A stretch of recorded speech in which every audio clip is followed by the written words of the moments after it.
but my scatter is my creativity. Those with ADHD, wandering minds, and the like are often creative. Sometimes we attribute that creativity to the feelings of scatter itself. This idea, that idea, they all jump in and suddenly there's a connection. But there can be troubles with creativity. Guiding it to a conclusion means several things, including managing motivation, energy, time, balance, and the rhythms of our lives, and more. Today I thought we can consider the vital role of error in creativity.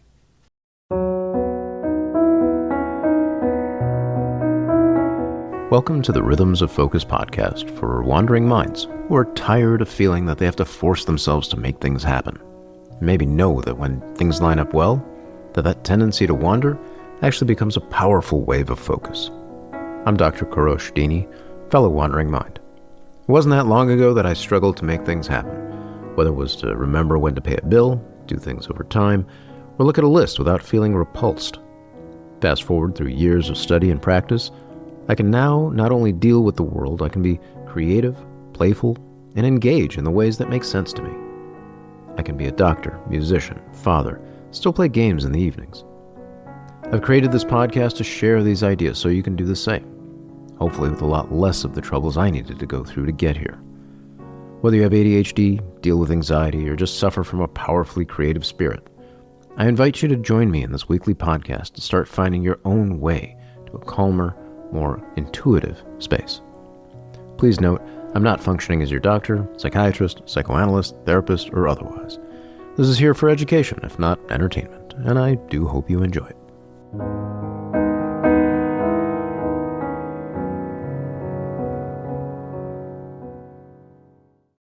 Pithy statements from Bob Ross, who talks of happy accidents, or Miles Davis, who talks about not fearing mistakes as there are none, sound wonderful.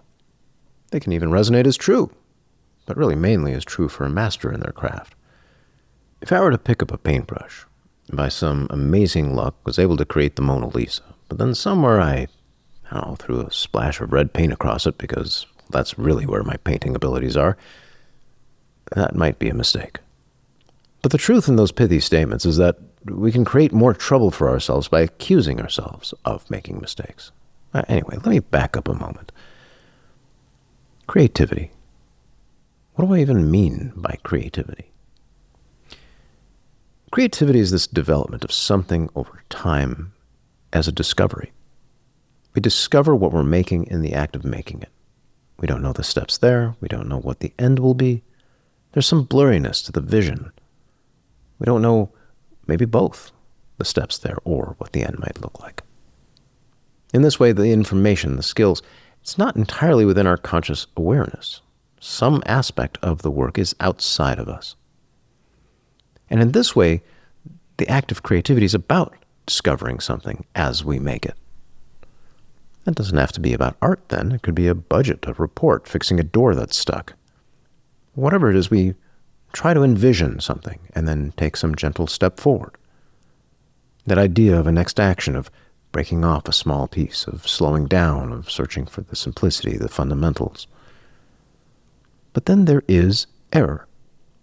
Somewhere we discover that whatever we're doing is deviating from that blurry vision, making it worse. We don't know where we're heading, but where we're heading doesn't seem quite right. Many with ADHD end up berating themselves somewhere here. The so-called perfectionism may have prevented even reaching that first step, as effective as it is in defending ourselves from the shame that might arise when we're looking at trying to complete a thing. As we are creative, we weave together this unknown as we resolve this vision. Let me take another side step for a moment and define emotion. I've defined it in other episodes as that which comes to mind. Admittedly, a different definition than what you might be used to, but it allows for a different point of view that can be helpful here. For example, words, thoughts, even logic. These are the cresting of emotion into consciousness.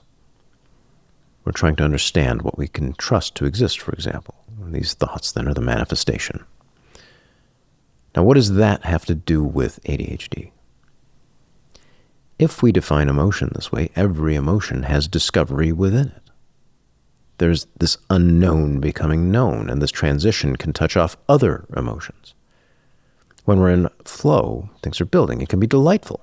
We're moving through those windows of challenge, neither overwhelmed nor bored. But when errors appear, that deviation from vision, because emotions are involved, they have this tendency to find their way through the windows that are open now. The "I should have known" leads to this wave of regret. "What don't I know?" can touch off fear. "What does this say about me that I don't know?" Well, this wave of shame can grow. The shoulds, the woulds, the potentials, and all the rest entwine with anger, if not rage, themselves finding lightning rods in ourselves and the worlds around us. These feelings might have been born in the early years of being chastised and accused of being lazy and whatever. They all echo finding their way through those channels that are now open to consciousness. What can be most helpful, as it is often most helpful, as it is also often most difficult, is to first pause. Within that pause, we can now practice acknowledging those emotions as they come to mind, as we're in those sessions, in those visits, because as we do that, we can see those symbols, the stories, the ideas, whatever they are that relate to the vision or not. We can engage this lifetime practice of care, bravery, and mastery, whatever the craft. We can see that pain of lacking perfection. And in so doing, we see that error that's inevitable. The path will always deviate from the vision. The mistake is ignoring it. The lesson is in acknowledging it, because that's where we can realign and engage once again.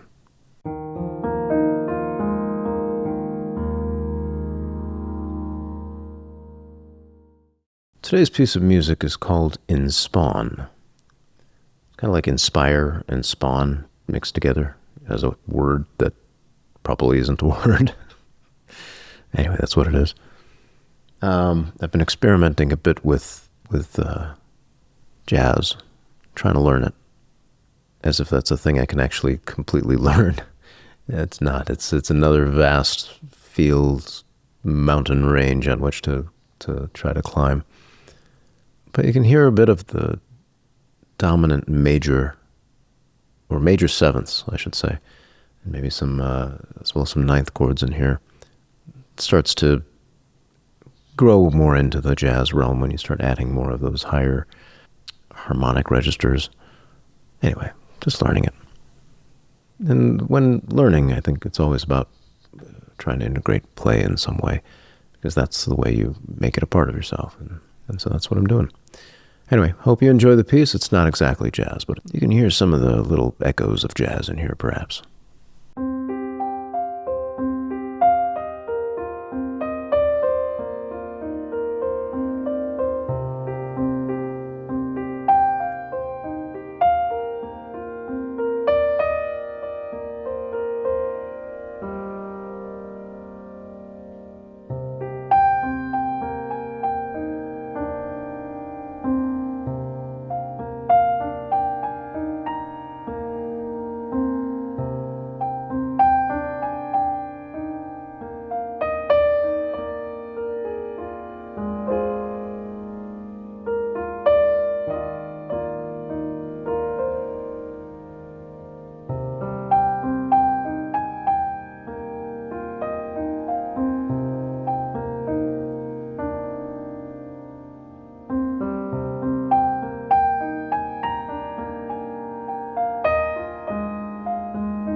If you've enjoyed what you've heard today, kindly subscribe, rate, review with whatever app you're using.